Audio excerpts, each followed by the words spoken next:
Pas très facile de jouer à l'envers, hein. Salut à tous, c'est Sblerky et aujourd'hui on se retrouve enfin pour discuter de ça. Donc c'est de ça que je vous parlais dans mes dernières vidéos. Alors ça s'appelle un PGRRL2 et en fait c'est un émulateur portable multi-console. Ça va à peu près des consoles les plus anciennes comme les bornes d'arcade jusqu'à la PS1, donc le début de la 3D. Tout ça sous la forme d'une Game Boy, bon un peu épaisse quand même, hein, on peut le dire, mais c'est quand même pas mal quoi. Il y a 4 boutons contrairement à une Game Boy classique, plus quelques boutons ici, et on a toujours la possibilité de brancher une manette sur le côté parce qu'il y a les ports USB. C'est un projet assez simple mais quand même relativement long pour un débutant. C'est le plus long que j'ai fait sur la chaîne depuis que j'ai commencé. Donc ça va se décomposer en 2 vidéos. Il y aura une vidéo où je vais expliquer toute la partie électronique, donc comment ça se monte, les composants qu'il y a dedans, tout ça. Et la seconde vidéo, je la ferai pour expliquer le système d'exploitation du Raspberry qu'on met dedans pour que ça marche et puis qu'on puisse émuler toutes les consoles quoi. Donc les composants nécessaires à ce projet sont un Raspberry Pi 3, un écran de la marque Adafruit, c'est pas du placement de produit, hein.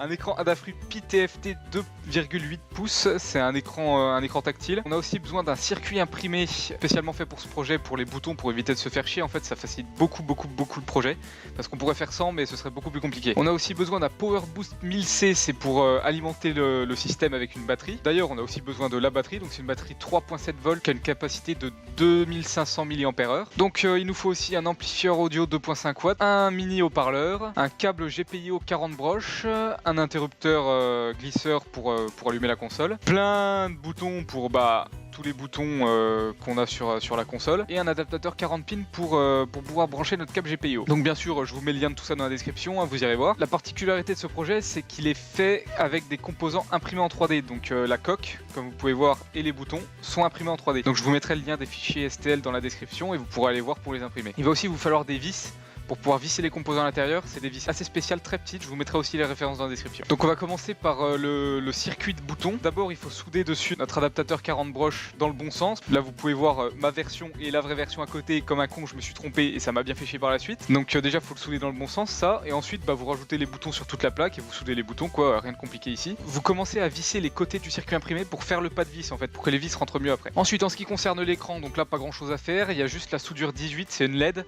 Faut casser la soudure parce qu'en fait le bouton Y sera relié au GPIO 18. Ensuite l'étape qui est assez optionnelle, c'est si vous voulez vous pouvez raccourcir le câble GPIO si pour vous ça prend trop de place et ça tient pas. Moi perso je l'ai pas raccourci mais enfin bon vous allez voir mon projet je l'ai quelque peu modifié parce que déjà j'ai jamais reçu ma batterie. Donc du coup j'ai fixé une batterie de téléphone à l'arrière et je la fais passer par 2 trous que j'ai fait ici. Et elle est un peu plus puissante que celle qui est recommandée mais sinon ça va nickel. Ensuite en ce qui concerne le circuit audio, faut connecter votre mini haut-parleur à l'amplifieur. Pour ce qui est du circuit électrique sur votre Power Boost, faut mettre de l'étain sur la borne plus, la borne moins, la borne EN, la borne GND, la borne G et la borne 5 volts. Une fois que vous avez fait tout ça, vous pouvez connecter le VIN et le GND de l'amplificateur à respectivement le 5 volts et le G du Power Boost. Vous pouvez aussi faire un petit test pour vérifier que votre interrupteur tient à l'endroit indiqué sur la coque. Donc moi il tenait pas parce qu'il était un peu plus gros, donc du coup j'ai un peu fait fondre la coque pour qu'il tienne, vous pouvez voir. Donc ensuite il faut connecter 2 des 3 bornes de l'interrupteur à EN et GND du Power Boost. Maintenant on va relier les circuits de son au Raspberry, histoire que le son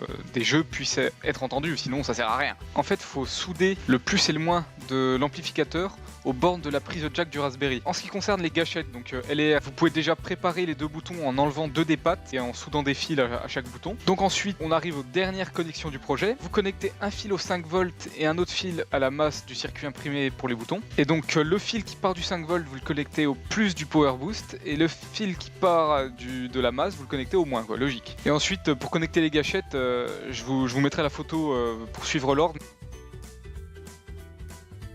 Donc ensuite on va passer à l'assemblage de cette bête, on va mettre l'écran, vous faites passer en fait la plaque avec les 4 boutons que vous avez imprimés, vous la mettez d'abord et ensuite vous vissez l'écran par dessus, donc faites très attention parce que l'écran est super fragile donc ça peut se casser hyper facilement. Ensuite vous vissez le circuit imprimé avec les boutons, donc ça c'est pas encore trop compliqué, ça va. Et donc après ça vous connectez le câble GPIO entre le circuit et l'écran. Ensuite vous pouvez installer le haut-parleur dans l'emplacement prévu. Et ensuite donc sur la partie face arrière de la coque vous allez installer les gâchettes. Donc vous mettez d'abord les boutons que vous avez imprimés, ensuite vous rajoutez par-dessus les interrupteurs et ensuite vous mettez la plaque pour tenir le tout, histoire que quand vous appuyez ça se barre pas quoi. Ensuite donc vous pouvez glisser l'interrupteur à sa place avec un petit point de colle si vous voulez qu'il tienne bien. Et après ça vous pouvez visser le Power Boost et l'amplificateur à leurs endroits respectifs, donc ça c'est pas trop compliqué aussi si vous avez les bonnes vis, et sinon si vous les avez pas, bah vous pouvez coller quoi, moi c'est ce que j'ai fait. Ensuite si vous avez la bonne batterie, pas comme moi, vous la connectez au power boost, ensuite vous la scotchez par-dessus l'écran, je vous mettrai les photos pour vous expliquer tout ça, et ensuite faut fermer le tout, sauf que en fermant faut réussir à connecter le Raspberry sur l'écran, parce que normalement les deux se connectent, et donc voilà, normalement tout marche. Si ça tient pas, vous pouvez faire comme moi, donc